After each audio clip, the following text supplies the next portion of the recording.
Okay, I'm good. I'm all set now. I'm straight. I'm good to go. I'll be leaving you again. So today we're gonna have a conversation with Brother Daniel Jackson. Brother Daniel Jackson is a member of the Grand Lodge of New York. So I'm gonna be bringing him on in just a couple of minutes here. Give me just a second. Get him right on up on this thing here, so we can definitely have our conversation this evening. I want to just say thank you to the brothers out of Florida who gave me a call earlier today. She's from Malachi, that jurisdiction out of Florida. I want to say thank you. Good looking out. So, great conversation today. Really enjoyed it. So let's get this thing rocking real quick. Alrighty, here we go. Here we go. So welcome on board, everybody. Like I said, I got Brother Jackson, Daniel Jackson from the Grand Lodge of New York will be on with us. As let's see.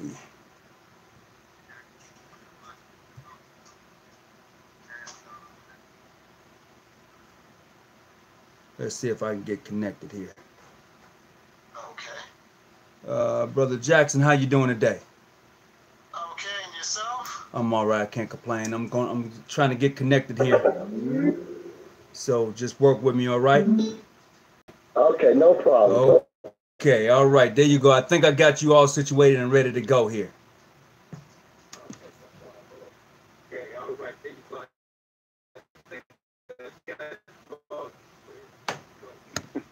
All right. Okay, I think I got you right there. Greetings, greetings. Can you guys hear me okay?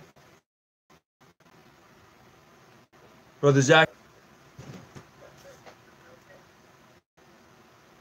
Okay, I hear you just fine, brother. Brother Hawkins, I hear you just fine. Go ahead. Okay, yeah, it just seemed like we was having some connection problem. I don't know. But if you say you hear me okay, I'm going to take your word for it. Can you say something to me real quick? Hold on, I'm losing you. The audio sounds kind of a little low now, but I can hear you on the other side of the screen. Oh, okay. How about now? Now I got you. I can hear you pretty good myself.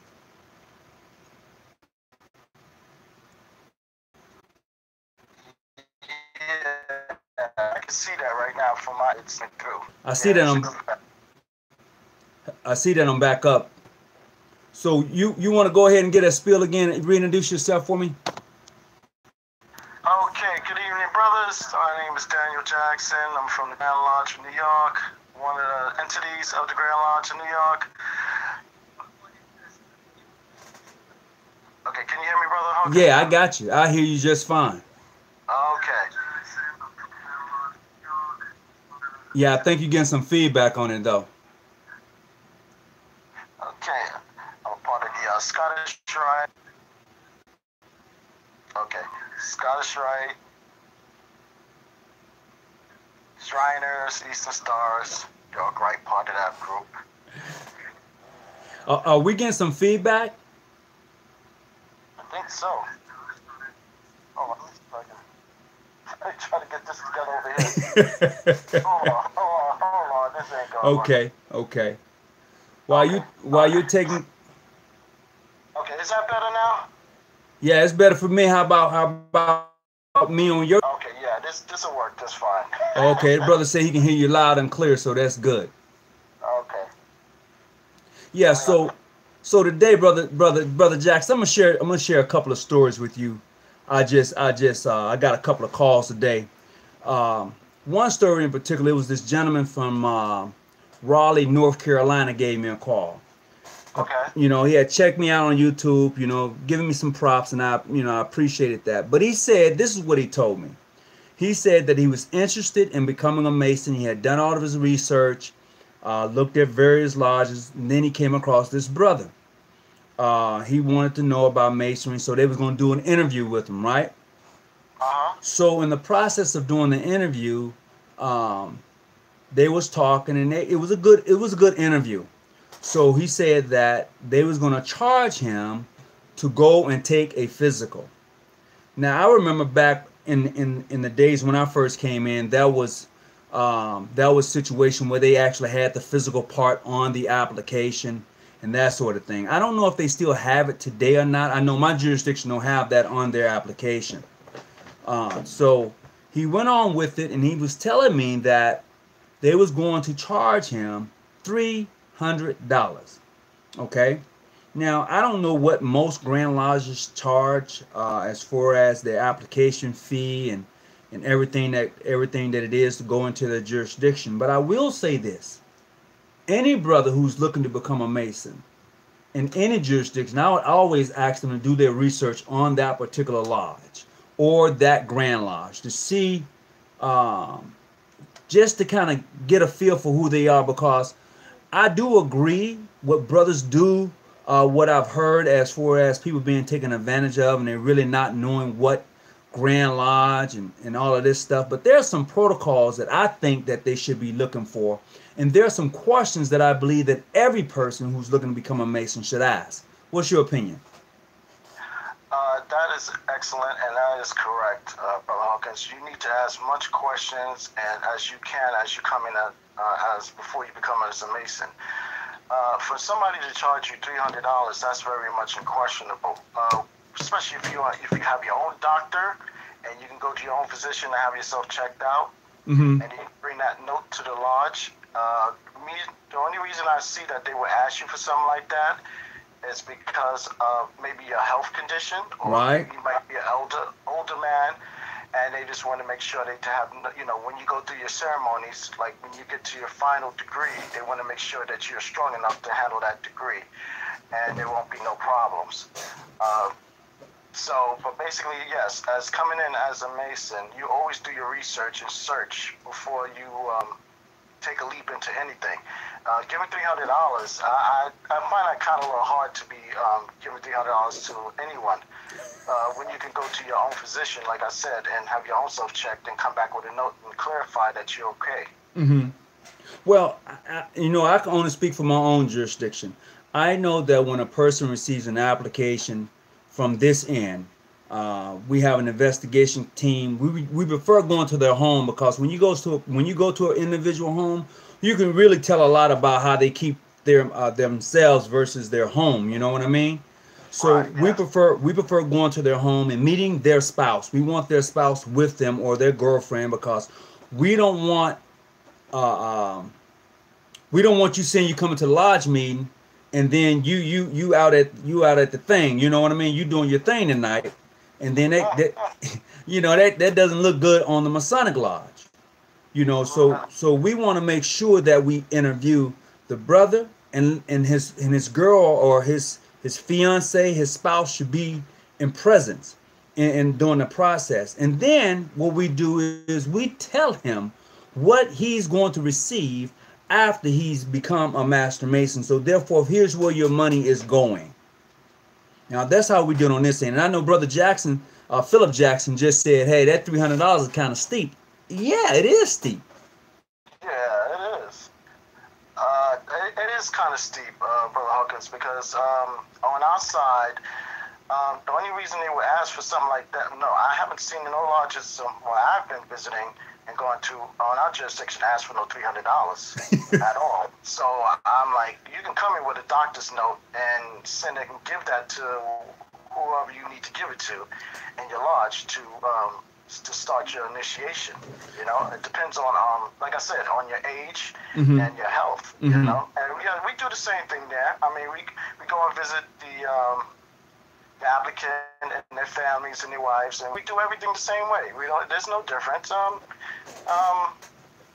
To see if they get along, and remember, their wife is going to be a part of the group also too. So, oh yeah. And the girlfriend, or well, really the wife. Yeah. But yeah, so you want to interview both parties so they can understand what the husband's getting himself into, and she is getting herself into also. Right. So one of the brothers asked, how much do we charge? Well, what we do here in this jurisdiction, each lodge sets their own price as far as what would be the cost for the application fee. I know my lodge application fee is $150. Another lodge that's in our jurisdiction, their application fee is $200. There's nothing above $200 in this jurisdiction where a brother is looking to become a member, and he feels that it's going to be steep. And even with the 200 or 150, we divide that up into the process of you moving up from an inner apprentice, a fellow craft, and a master mason. What we say on this end is that we want to make sure that everything that you have when you become a master mason, all of your fees must be taken care of. I know in some jurisdiction they want the money up front, but here we try to work with people because everyone that wants to be a mason sometimes can't afford to be a mason. You know what I mean? Right, right.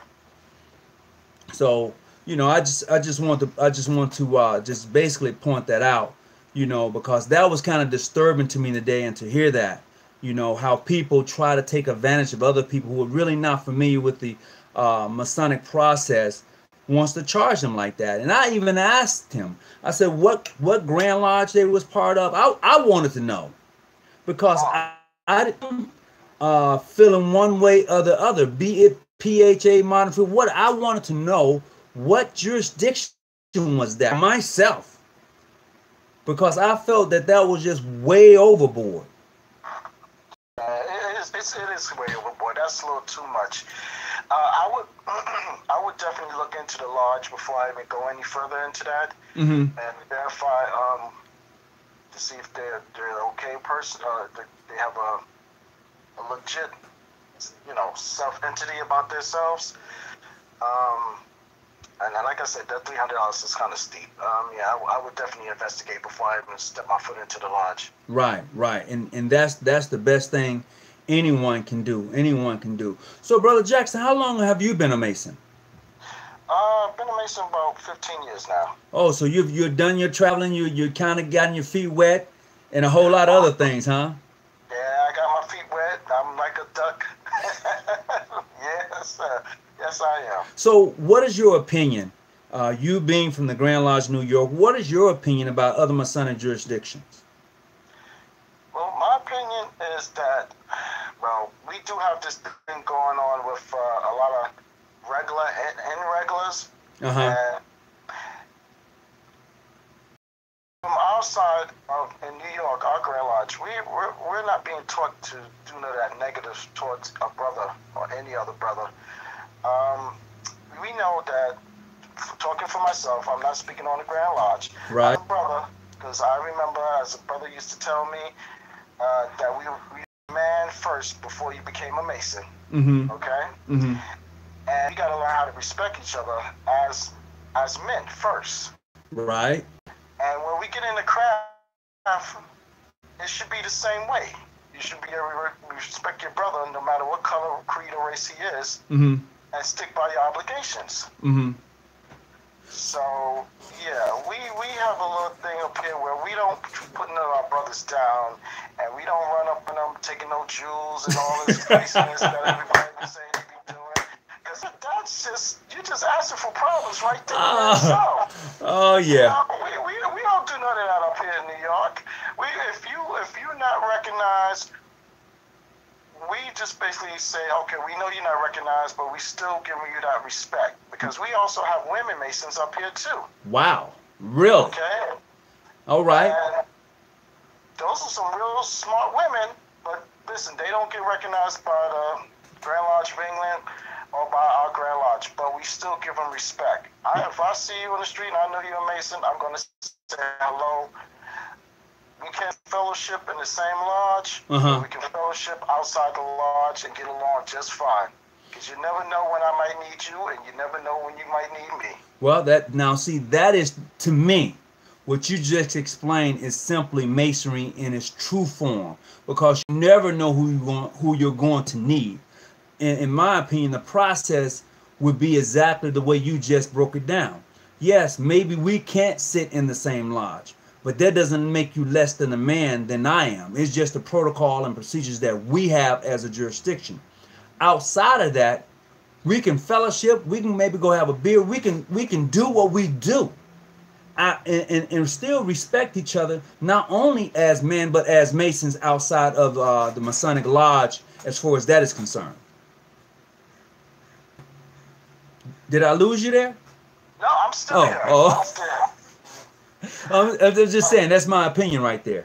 No, listen, that's a great opinion, and I would put that in a great aspect of your words and what's coming out your mouth. Because what I see now, what's going on about certain Masons going around teaching hatred against one another because one is not being recognized is totally ridiculous.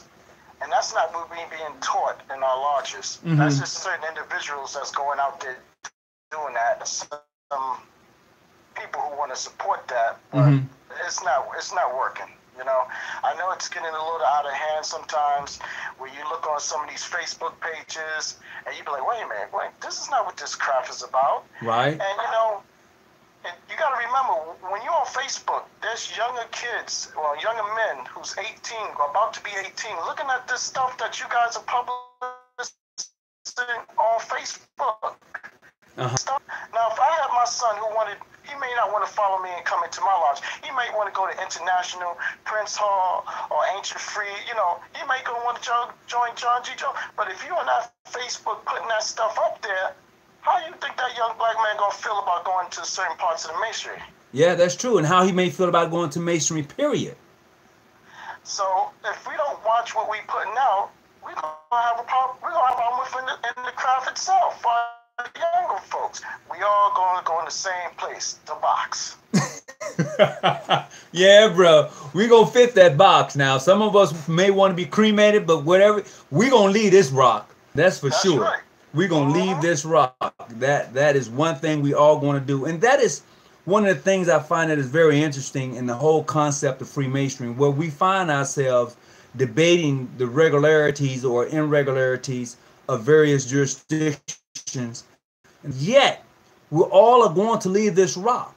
So if we all going to leave this place, in my opinion, the process would be is for us to definitely respect each other and try to make it a better place than the way we found it. Right, and you're so right about that, exactly. Because we're going to be, our younger folks is going to be the ones that's left behind, and we're going to move on, as they say. Oh yeah, that is one. That's just the fact of the matter. We're gonna move on from this place. So if anybody got any questions out there for myself or Brother Jackson, I see there's quite a few up online tonight. Just go ahead and do it, and let's get some Q&A going tonight. See what the brothers thinks. Too much energy spent on who's besides doing the tenets of our profession. Brother Phil Jackson just, I don't know if you can see that or not, but Brother Phil Jackson just said it's just too much going on. Instead of going back and forth, we should definitely put more energy in the tenets of our profession. And I agree with you, but it's not being directed on other things that's so much of nonsense. And again, I believe that each jurisdiction should actually begin to teach their members the same thing that you're already doing there in the Grand Lodge of New York. I believe that should be carried out abroad, not just there, but everywhere. And I know there's some of the things that we teach here in this jurisdiction that, look, no matter who you come across, you know, always respect the person and proceed from there. Because as you said earlier, you never know who you're going to need. And as brother said, you know, there's too much energy being put on who's doing what instead of us actually putting that energy into our tenets into the tenets of the profession. And if we do that, Brother Hawkins, this craft would be much better, you know, as men before we was Masons. And I guarantee you that I think the numbers will rise, and we wouldn't have so many losing the numbers, and we won't have to be talking about the craft is dying off. Now, that is correct. Now, what do you think about lodges having members? Let me see how. Okay, so when I was in college, I know that there was brothers who were Masons while I was in college, but they treated it more of a frat sort of thing. What's your opinion about that? Well, in college, you know, it's a fraternity where you go there and then you're just there for the temporary time itself. But after a while, that's it. I mean, you move on. Enough of the little, how would you say? You're growing up now, so now you move over to something else a little better. No, no. What I'm saying is that brothers who are in the craft and they're in college, but they treat the craft like a fraternity. Oh. Yeah, yeah. I've been there. I've been there. Oh wow, that's a toss up there. That's gonna be a hard one for me. So I'm gonna move a little bit on from that one. I'm gonna let somebody else. Oh, come on now. No, you can't move from there. Listen. You know, I don't know. It's just something that, you know. Listen, it's just something I would say that those who treat the college fraternities, it is what it is. I mean, I don't say nothing bad about it. It's a great group and it helps. You know? Oh, it's just, Brother Jackson, what I'm saying is that there are brothers who are in the craft of Freemasonry, oh, okay. who are in college, yet they treat the craft like a fraternity as if they were still in college. Oh, okay. I see what you're saying. Yeah. Wow. So what I'm asking is, what's your opinion about it? Because let me tell you my experience. When I first had my first experience in college, I was in Mississippi at Tougaloo College. That's in Mississippi. That's right there in Jackson, Tougaloo College, and there was a Masonic lodge on campus. Okay, and I knew that some of the brothers or some of the gentlemen that was in college were Masons. However, I found that they was treating the Masonic order like a college fraternity. So, go ahead. Well, I never seen that on the campus, so that would be something new to me. I mean, I heard of the double brothers thing, but yeah, but I never encountered that. That's one thing I never encountered. So what's the wait, you said the double brother thing? Yeah, you have brothers who's in fraternity in the college. You know, like in New York, you have there's certain colleges in New York. You have was it Alpha Gamma, something like that in Long Island. And Oh, there you go. Came back up. That's good. That's good. So I have brother J. Rob. He said, "Oh, brother J. Rob said he wanted to go to Tougaloo College so bad." Yeah. Hey, it's a historical black college there in Mississippi, and I had the opportunity to actually visit and go back mid '80s, something like that. But that's just something we have to look at. No, I didn't finish at Tougaloo College, brother Rob. I actually ended up finishing school at Mary Holmes College, West Point, Mississippi. That's where I actually finished up at. So, brother Jackson, what is your opinion in regards to the brother mentioned earlier, the tenets of our profession? What do you think in regards to that whole debate thing, and as far as one applying the tenets of their profession? Well, the only thing I can say is that don't get stuck on me now. That's a good question. Listen, the thing I'm saying is that we can apply ourselves a little better than what we was doing before, and concentrate, and don't let those who come into the lodge disturb us to do what we need to be done inside the lodge. And also, let me see what it was told to me. What do we come here to do? What we came here to do? Right. And follow through. Okay. So if you come there to do that, and then you find that there are brothers who are disruptive in the process, how do you go about dealing with that? Well, basically, you can always talk to them and you can work things out. And that's why you got your worshipful master there to try to work things together. And doing that, is best thing to do is to have a little talk and understanding what's going on. And if something cannot be worked out, let the night go through, finish it off. There's always another day that you can come back and you can sit down and you always can talk about it again. You can sit down and you always can talk about it again. don't run away from your lodge. That's the last thing you need to do. It can be worked out. Okay, we all have differences. It's all different it's all different denominations inside the lodges now. Right. So we can all sit down and work things out. It's not where one person's going to be stubborn and he's not going to listen. If this is our house, then we need to work this out and clean our house up and work together as men and understand what we have to do right. You know, everybody get a little criticism in the lodge, because that's what your brother's there for, to correct you in your problems, to help you on your way, to make you a better man, to understand what you are here for, what you need to be doing as a man. Wow, okay. I'm going to say this here. First of all, the brother Maddox, he asked how much did do my lodge pay in dues. We pay $20. My dues in my lodge is $25 a month. That's my dues in my lodge. Since he asked that question. Brother Maddox, so I hope you got me. That's $25 a month we pay in dues to the lodge. From there, I think that they sent I think anywhere between $15 to $20 back to the Grand Lodge per member, something like that. I have to double check. Now, Brother Jackson, I'm gonna tell you this here, and I don't think I've ever mentioned it. You hit me up out the blue, and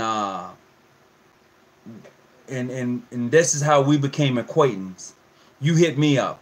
And I'm going to tell you, I was skeptical. I ain't going to lie. You say, hey, this is Brother Daniel Jackson. I'm from the Grand Lodge of New York, just hitting you up. How you doing, brother?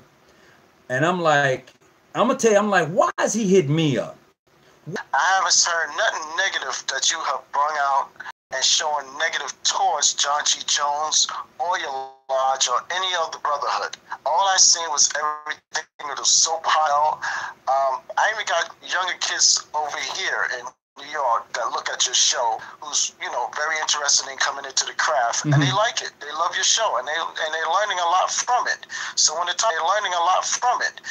time comes, if they have to take that choice, make that choice, and when they want to ask, they can always go ahead and ask and learn from a person who's well educated and understanding what the craft is about. Man, I'm telling you, when you hit me up out the blue, I'm gonna tell you, I was like, this guy here, he's from the Grand Lodge of New York. He has his membership. I was questioning myself. That's why, if you notice, after you hit me up, I don't think I responded right away. I think it was like a day or something. Some time had went past, and then I was like, okay. But I'm gonna tell you, I was skeptical. I ain't gonna lie. I'm gonna tell you the reason why I was skeptical. Okay. Because, are you Steven Jackson, the NBA? Okay, it's my. The reason I was skeptical is because, on my end of the thing, is because, as a member of John G. Jones Grand Lodge of California, there's a lot of kickback on that. Right. You know, it's a lot of negative that comes with that, because if you pull up anything on John G. Jones internet-wise, the first thing, okay, he's the father of bogus masonry, he's this, he's that. And in my research, I found it to be different, you know, and I don't kick anybody for doing. I often tell people all the time, do your own research, come to your own conclusion for what you're trying to accomplish. And therefore, if you won't be swayed either way. But, you know, there's a lot of information out there. So that's why I was like, what was your angle? But after having conversations, after going back and forth, and we talking, I found that from what I gathered, that you're a legitimate person, that, you know, you just legitimately wanted to say, hey, bro, I appreciate you. And from me to you, I appreciate that. Oh, thank you, Brother Hawkins. And yes, I do my research also about John G. Jones. It's not a black or white thing. It's just that I like to have history told the correct way, and not scar a man or take our history and shove it the way it's not supposed to be shoved. Our history is important, and I feel that doing the research, by not listening to what people put out there on the internet or on the networks, will give us a positive way of learning our history. Because our history, we've been boom-bazzled, hoodwinked, as you can tell, and misinformed about where the craft comes from. And well, everybody know the entity of the craft came from Africa, but there's some people still denying that, you know, or they're just kind of little see now. But yeah, I would tell every Mason out there to do your research and see what you need to see, and don't listen to what everybody's telling you. The research is there, the libraries are there for you. Please go and see, because it's a lot of enlightenment for us to all see what the truth is, and that's why we're here as Masons, to find out the truth. Right. And that's something I think that each Mason, each individual who are on tonight, if you have questions and you want to know something, bro, I have a nice library. It's not to brag, but I have a nice library because I wanted to know for myself on some things. So I just started buying books and putting them away. And I started doing my own research, and the stuff I uncovered. Did I say that? I don't think I even said that right. But the stuff I discovered, not undercover, but the stuff I discovered, it was like a light went on. Because at one point in time, I was part of a lodge. And I asked the guy, I said, okay, so with me doing my own research, I asked him, I said, so are we PHO, PHA, International Modern Free? Where do this lodge stand? And when he couldn't answer that for me, I said, okay, I'm good. It was no disrespect to them, but I said, I'm good. I left. And this was in 86. And then I found this lodge. I've been in this lodge since 86. Right. You know, so when people ask me questions about why did I join John G. Jones versus any other Grand Lodge, any other lodge, period, and I tell them it was with that lodge of men that I was a part of was the key factor. Those brothers was the main reason I joined. Now, I'm not going to say nothing negative about Prince Hall, but my thing is this, that they know they're not supposed to criticize another brother and make them feel bad. We're all one as people. And if we don't work together, like I said, the craft is going to pass away. And like I said, the numbers are getting very short and smaller.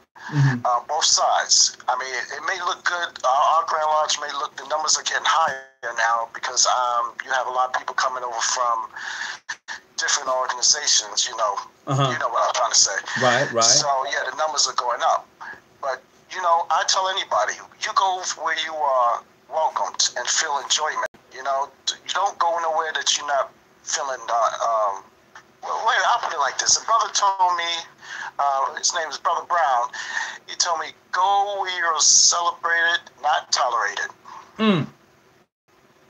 So with that, that's where I'm at. And then some people say, okay, well, the Grand Lodge Estate, it's just all with white members. No, brothers, we got Afro-American brothers in there too.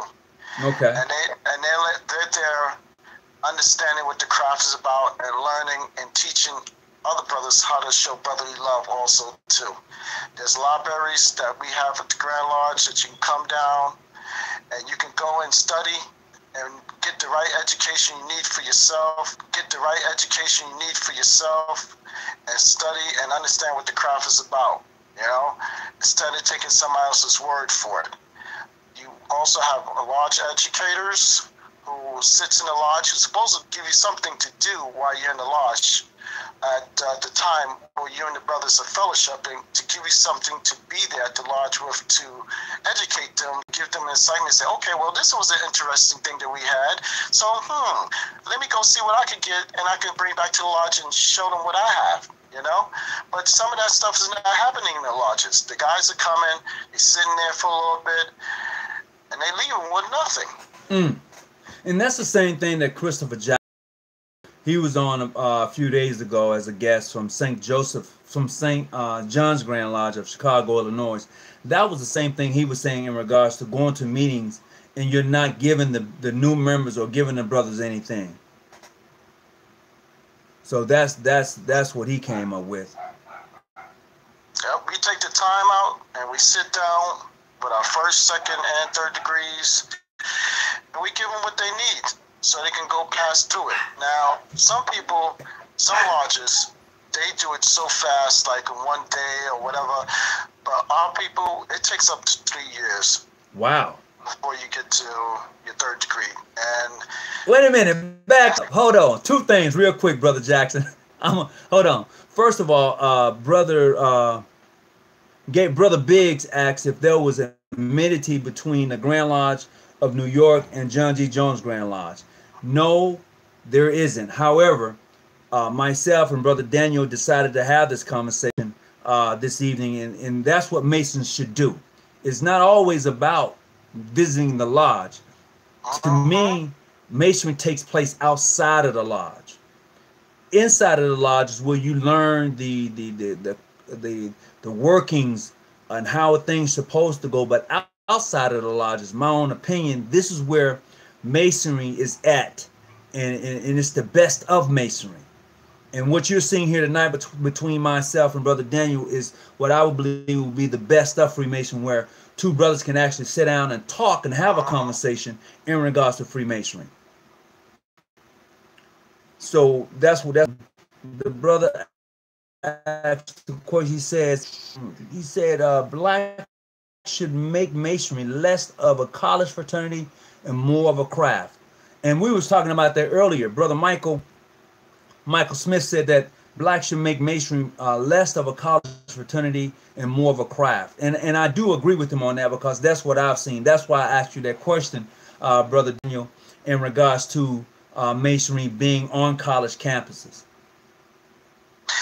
Well, as you remember, we have them as into our military service, so I didn't know we had them on our college campuses. Oh, yeah. Oh yeah. That means I don't know. That's let me tell you too much. Let me tell you, if you from the South, let's say everything east of Texas, yeah, bro, you're gonna find them, especially if you know anything about the SWAC and the MAC. Now, the SWAC is the Southwestern Athletic Conference, and we all about the MAC. So this is where you're gonna find it at. Yes, whether it be Alcorn, Jackson State, Memphis, whether it be Tennessee, Southern, you're gonna find Freemasonry on those college campuses. Oh wow. Okay. Yeah, you gonna yeah. That's why I wanted to, I don't know if they have that sort of thing there in New York, but down south, oh yeah, and you're gonna get online too. Oh no, we don't. I haven't, to my knowledge, I don't know of us around having nothing like that in New York on the college campuses. Not at all. Let me see. That's Brother Chambers. Brother Chambers says yes, because it is the parent fraternity that gave birth to the college fraternity. So he's saying yes, it's there because it is the parent fraternity. But I know that on colleges in the South, when the craft is on campus, it's just like pledging, bro. It's you know, if you know anything about pledging, they get down. and that is the difference in the craft. Depends on where you at. I know on the West Coast, Masonry is laid back. It's like this, brother Dan. It's like this, brother. It's laid back. You know, for real. I can imagine. Wow. Hey man, look, I'm gonna tell you. I've walked into places. I got my little hat on. I got my thing on, and brothers, they'll look, they give me the nod. And then, you know, I go over and I say, hey, my name is Brother Hawkins. I'm such. Oh, okay, pleasure to meet you, Brother Hawkins. I want you to have a seat, have a beer. That sort of back. However, I know when I go east of Texas, it's like, if you wearing this stuff, we gonna have a conversation. It's just what it is. And if you go to either of them, Mississippi, Alabama, Florida, Georgia, Carolinas, the Virginias, Tennessee, any of them states, oh, we having a conversation. Oh, no doubt about it. I've been there. And they like, oh, where you from? And they want the book answer. Bruh, people like me, they want the book answer, bruh. Oh, no, as a matter of fact, we finna step to the side and have the conversation. Okay. Yeah. Yeah, and it keeps me on my, being from Mississippi kind of keeps me on my, my feet a little bit, kind of keep me up. But it's funny because out west it's laid back. You get very few people who want to Q&A you in regards to masonry once they have realized and once you have done your part to say who you are. It's all, yeah, it's okay. Let's as a matter of fact, let's go smoke a stogie. I don't smoke. I'm just telling you what I've experienced and seen. And I'm like, wow. So, oh yeah, it's something to think about. Yeah, if they do have it on the colleges, I hope it is. Parents pay all that money for the kids to go to college, and they don't need to be failing. When now you're talking sense. However, if you are familiar with any other, there are some people who go to school actually to pledge. Their main goal to go to college is to pledge. Yeah, I've seen that, bro. Yeah, I mean, I gotta do these 7 weeks, man. I'm online for 7 weeks, and I'm pledging this and I'm pledging that, And then afterwards, you be like, hey, what happened to brother? Oh man, his grades weren't kicking, man. So he had to, but he got over. He went over. The mere fact that when you are going through the process, Mason, the process to me is coming from a darkness to an enlightened point of view about what the fraternal order is, and not what you hear and may see on the internet. Right. And I believe that is something we're gonna have to really start getting young brothers to see. Well, my thing is this, Brother Hawkins, that all that stuff we seeing on YouTube, what they call them, the Masonic scholars, they ridiculous. I mean, with all this theory and uneducated things that they are saying, like I said, all members who are becoming or trying to become Masons, go to the lodge, ask for the information. If you're not sure, go call up maybe Grand Lodge in the area and go in there and ask them, for the information that you need, instead of just looking on the internet. Some of this stuff is incredible. I'm like, wow. You part of the Illuminati.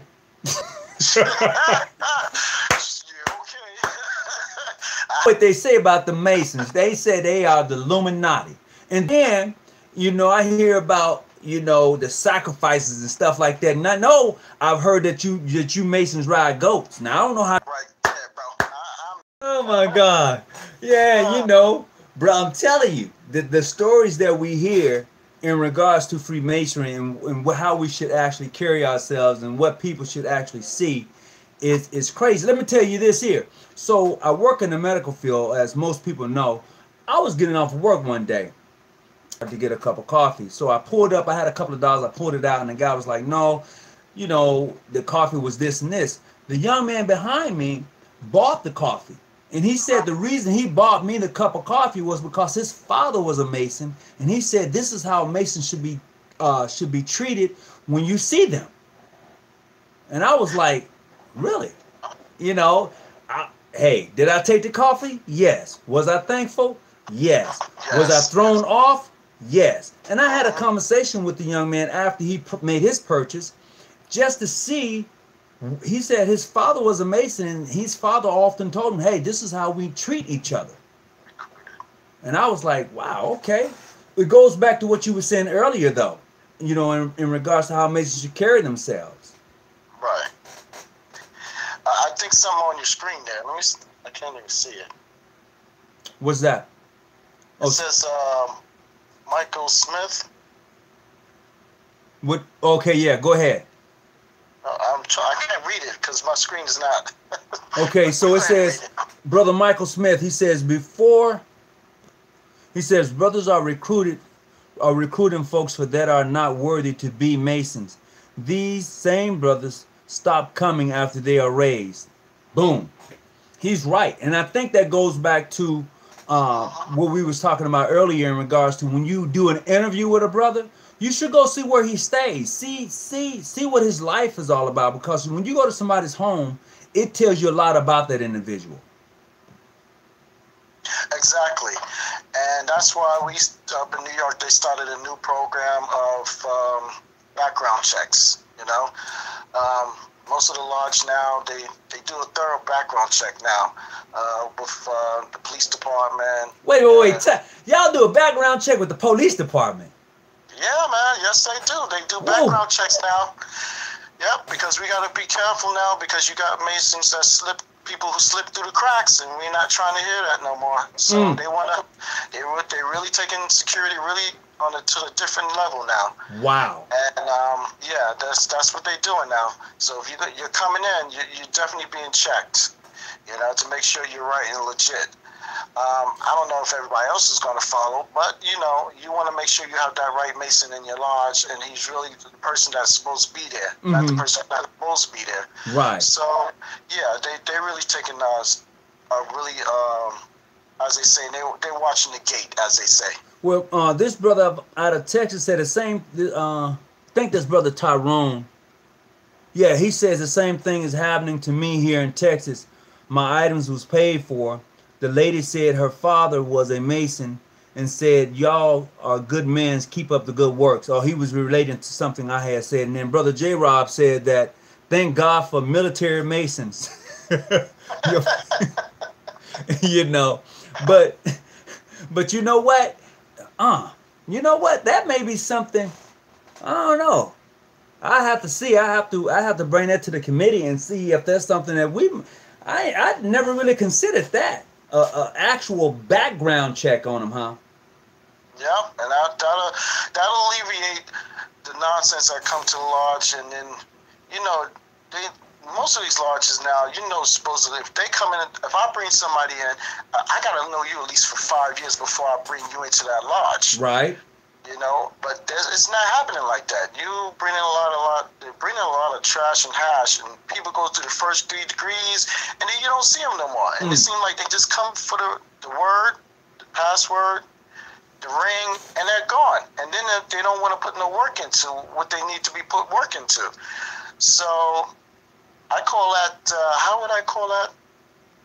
Agents of the craft. Because they're just trying to get in to know something and then get out. Let me tell you what we did one time.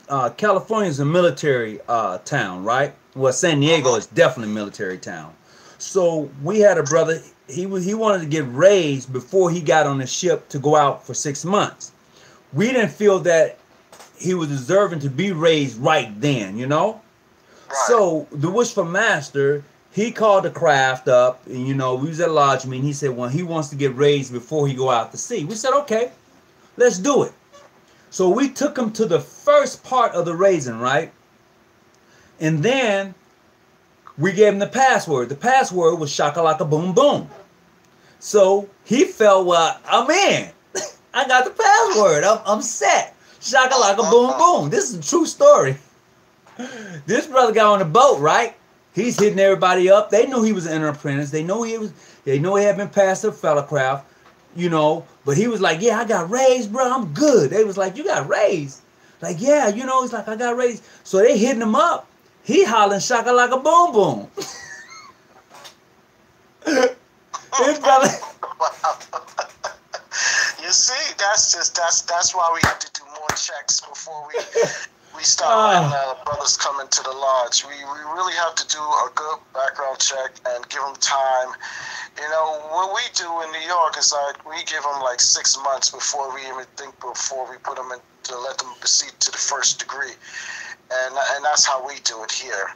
Oh, you know, yeah. To make sure that they really want to be a part of a group, you know, because we don't want to make nobody feel uncomfortable. We want you to be feeling comfortable, and every night that you're there, we want you to get to know you, and we want you to know us as men. You know? So at the end of the story, this brother came back from deployment. When he came back, he said, brothers, I feel kind of embarrassed because I was telling everybody I was raised, and they was asking me the password. I told them it's shakalaka boom boom. And he said, what happened? I said, no, bro, we couldn't do what you asked us to do because you were not ready. But after another 3 months, he proceeded. He received. He went through the process, and he's been with us ever since. But man, Right. yeah, we gave him the work. Yeah, your password tonight is shakalaka boom boom. For 6 months on the water, he was pissed.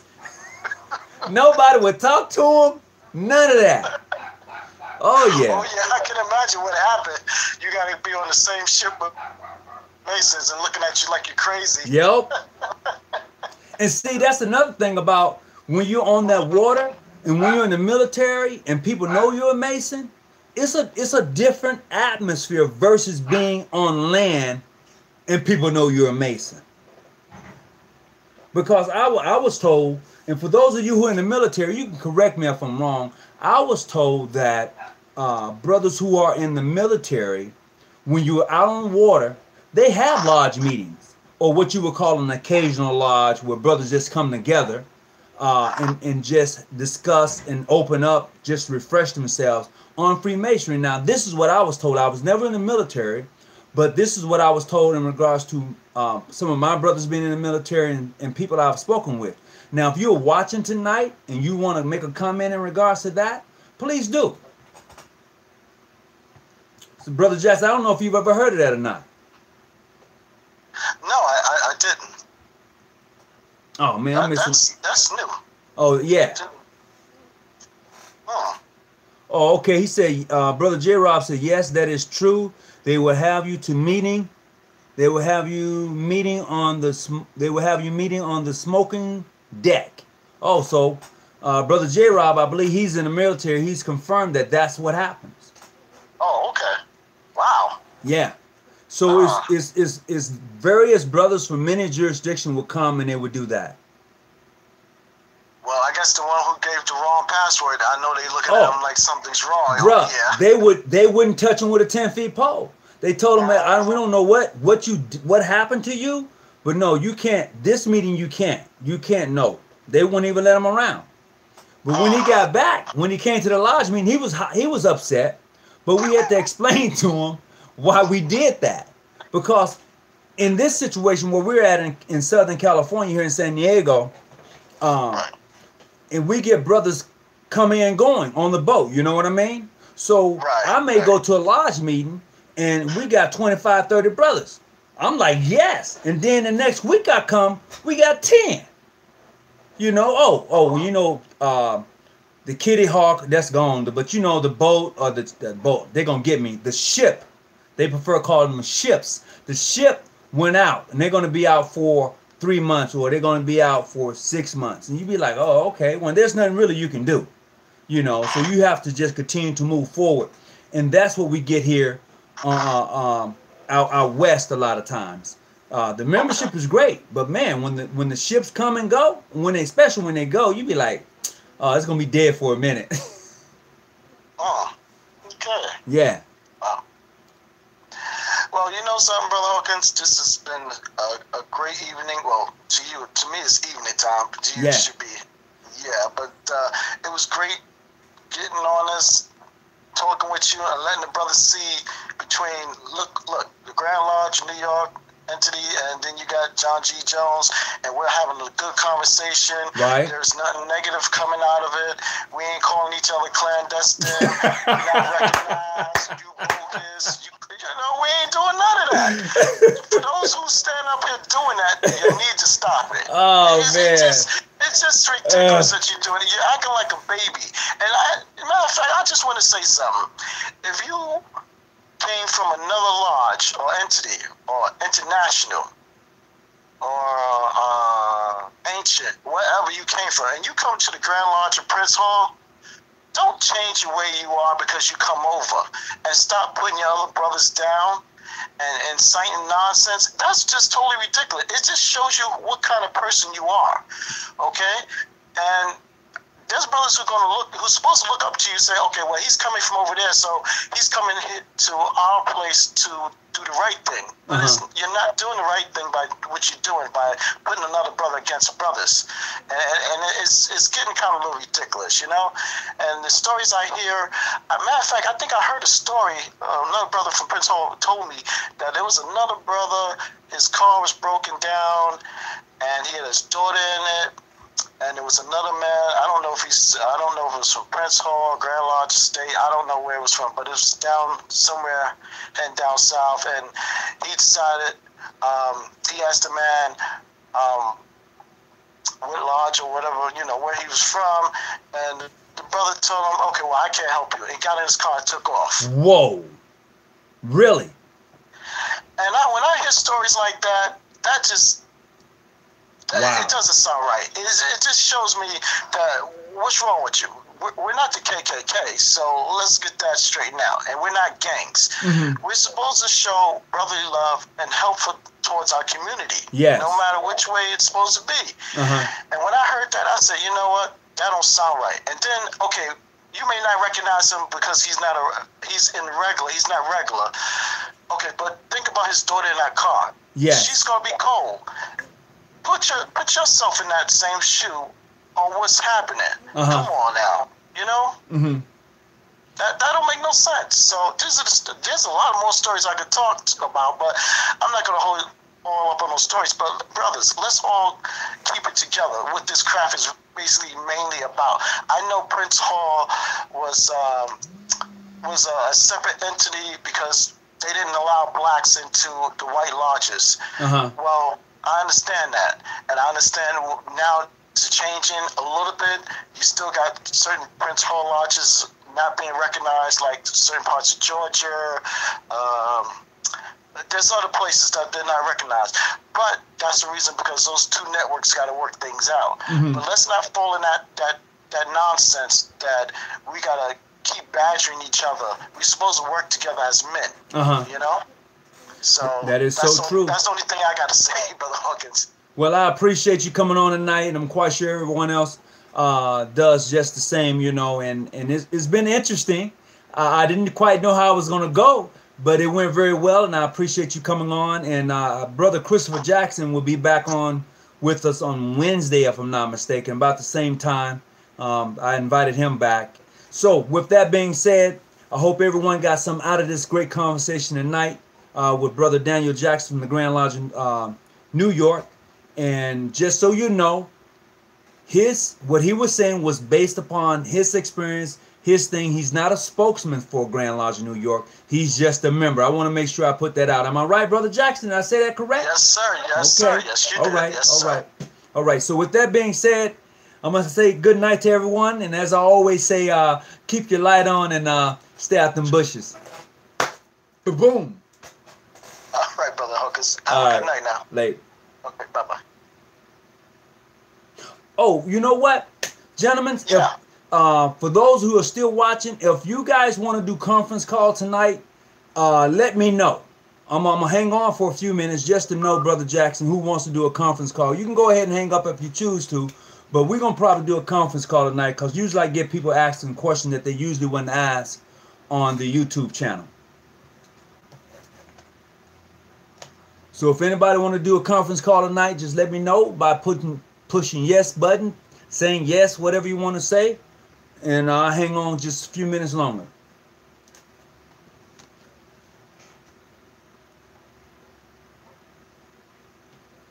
So, let's see. All right, I see one yes. Can I get another yes? If anyone wants to do conference call tonight, just put the yes up, and I'll put the number up, and we'll make it happen. All right. I see 2. I see 3. Anybody else still on tonight? If you want to do conference call tonight, yes. All right. There's another one. We're almost home. So we're going to make it do what it do.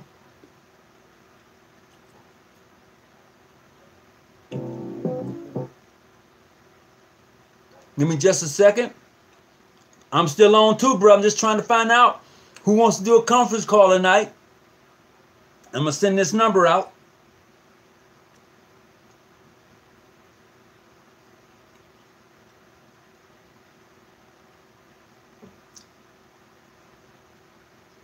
I'm trying to find a number. So just bear with me, okay? As I look and see what I got here. Let's see. Conference call number. Contacts. Okay.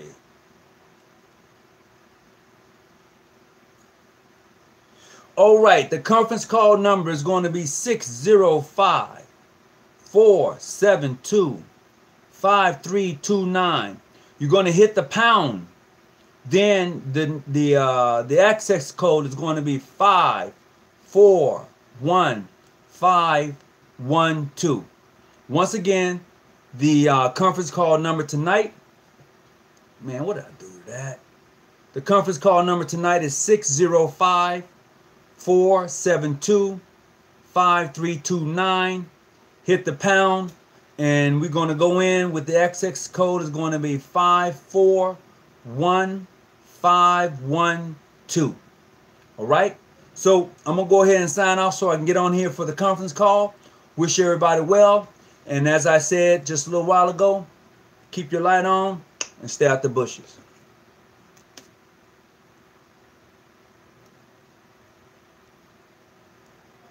If I can, there you go.